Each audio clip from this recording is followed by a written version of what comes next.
Hi hello everyone welcome back to my channel. ఎలా ఉన్నారండి? అందరూ బాగున్నారా? నేనైతే చాలా బాగున్నాను. మీరు కూడా బాగున్నారని అనుకుంటున్నాను. ఈ రోజు నేను పూర్ణాలు అయితే ప్రిపేర్ చేస్తున్నా అన్నమాట. ఆ ప్రాసెస్ ని చూపించబోతున్నాను. నేను ఇక్కడ ఒక గ్లాస్ పచ్చి శనగపప్పు అయితే తీసుకుంటున్నాను. ఇంకా అదే గ్లాస్ తో మినపప్పు కూడా తీసుకున్నాను అన్నమాట.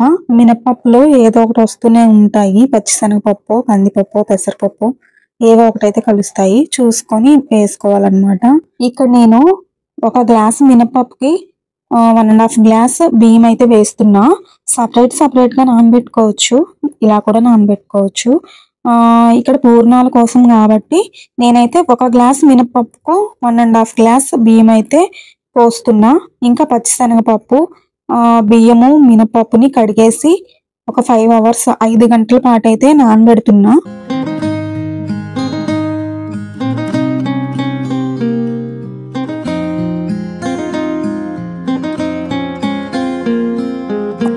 ఐదు గంటల తర్వాత పచ్చిశనగపప్పు చక్కగా నానిపోయింది.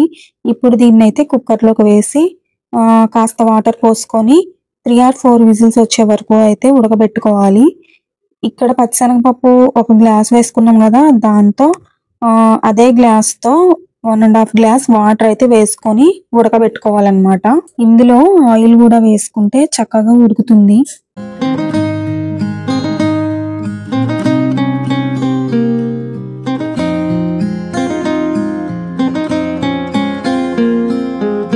పచ్చిశనగపప్పు ఉడికే లోపల మినపప్పునైతే మిక్సీ వేసుకుంటున్నాను.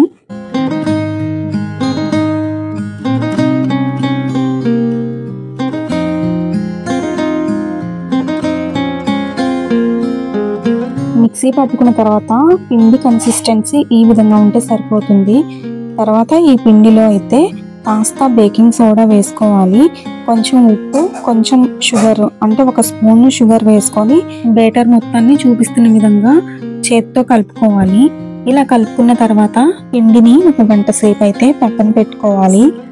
బేటర్ కన్సిస్టెన్సీ ఈ విధంగా ఉంటే సరిపోతుంది.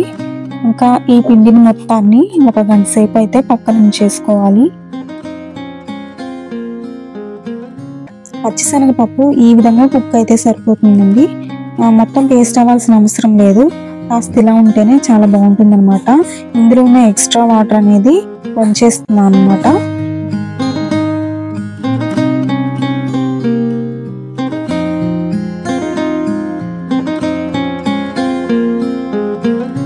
ఈ పప్పును మిక్సీ చేయాల్సిన అవసరం కూడా లేదు. ఇలా పప్పు గుత్తితో అయితే రుబ్బేస్తే చాలు, సరిపోతుంది. చక్కగా చూసారా, ఎక్కువ పేస్ట్ లాగా చేయకుండా అక్కడక్కడ కాస్త పప్పు తగిలేటట్టు ఉంటేనే బాగుంటుంది అనమాట. లైట్ గా ఆల్రెడీ ఉడికిపోయింది కదా, సో నో ప్రాబ్లం. చూసారా, ఈ విధంగా అయితే సరిపోతుంది పప్పు. ఇంకా ఇక్కడ వచ్చి బెల్లాన్ని అయితే కరగపెట్టుకోవాలి. సో ఫస్ట్ అయితే 1 గ్లాసు శనగపప్పుకి 1 గ్లాసు బెల్లం అయితే తీసుకుంటున్నాను. అందులో ఒక 1/2 కప్పు వరకు వాటర్ అయితే పోసుకొని బెల్లం మొత్తం కరిగే వరకు ఉంచుకోవాలన్నమాట.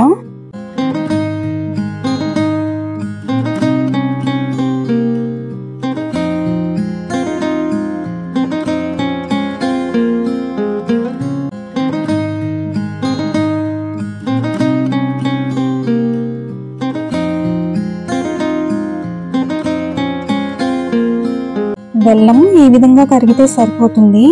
ఇప్పుడు ఈ బెల్లాన్ని మొత్తాన్ని స్ట్రెయిన్ చేసుకోవాలి, వడకట్టుకోవాలి. ఇక్కడ నేను మర్చిపోయి పెద్ద రంధ్రాలున్న వడకట్టేదాన్ని పెట్టా అన్నమాట. మీరైతే టీ వడబోసే దాంతో వడగట్టుకోండి. ఇంకా బెల్లం వాటర్ అయితే వడగట్టుకున్నాం కదా, ఇంకా ఈ పప్పు మొత్తం దగ్గర పడే వరకు ఉడికించుకోవాలి.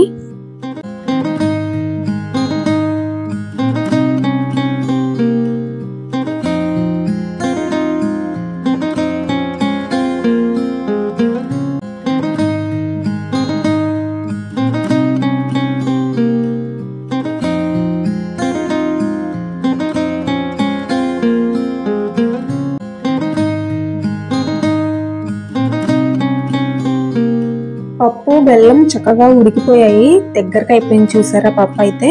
ఇంకా ఇందులో ఇప్పుడు ఇలాచీ పొడి, ఇంకా 2 లేదా 3 స్పూన్ల నెయ్యి అయితే వేసుకొని కలుపుకోవాలి.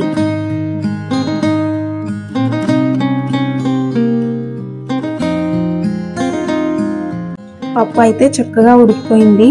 ఇంకా స్టవ్ ఆఫ్ చేసేసుకొని చల్లారిన తర్వాత ఉండలు చుట్టుకోవాలి.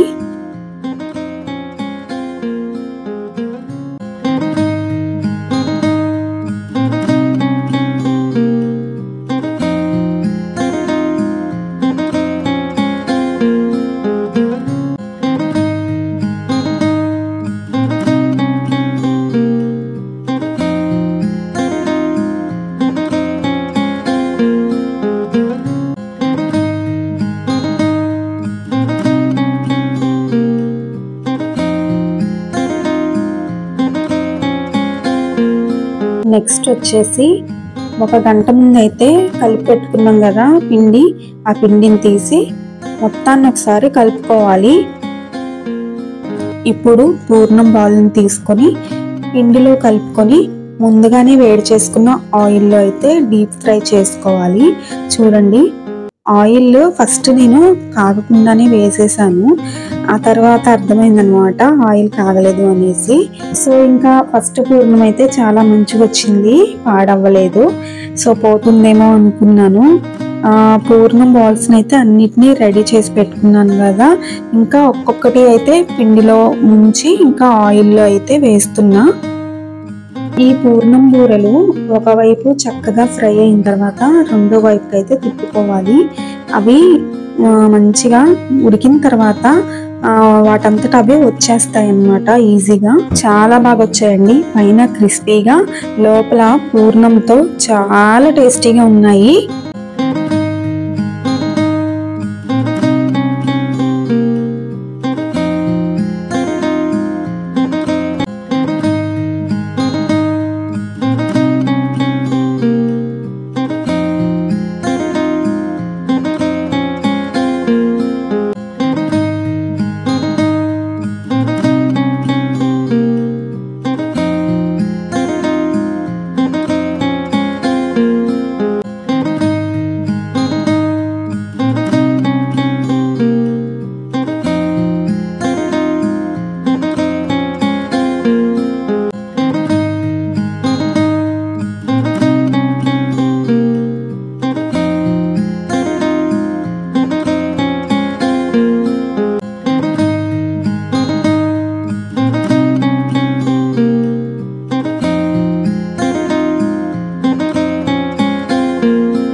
ఫైనల్లీ అందరికీ నచ్చే పూర్ణ బూరెలు అయితే రెడీ అయిపోయాయండి.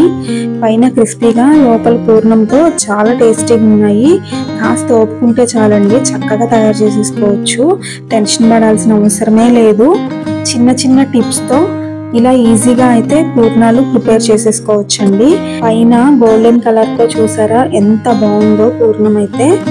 ఈ ప్రాసెస్ నచ్చితే మీరు కూడా ఇలా ఒకసారి ట్రై చేసి చూడండి.